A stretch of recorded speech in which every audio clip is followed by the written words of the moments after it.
Okay, so you probably heard that if you work on one thing very hard for a prolonged period of time, you will see success. I'm gonna break down the science of why I believe that to be true.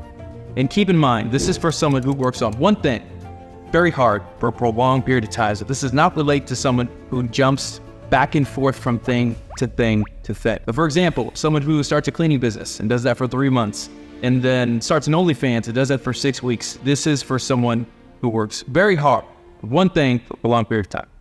Okay, hopefully I've said that enough for it to make sense. Let's say that for every 3 months that you work on one thing very hard, you earn 1 unit of work.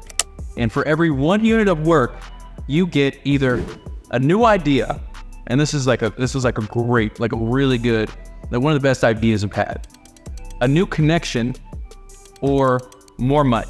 So the idea here is that the longer and harder that you work on one thing, you start to stack ideas, money, and connections that it almost becomes unreasonable for you not to see a certain level of success. So you work for three months, you get a phenomenal idea, right? Where you make a slight change, maybe you learned something from a past mistake that you made from the previous 3 months.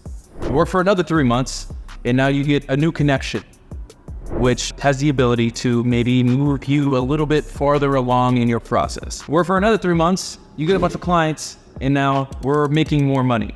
And we continue to do this time over time until you reach this threshold where you have so much money, you have so many connections, and you have so many great ideas because you fucked up so many times that it becomes unreasonable for you not to see a certain level of success. And that's when you reach a certain threshold where your success is just inevitable. All you have to do is keep doing what you've been doing.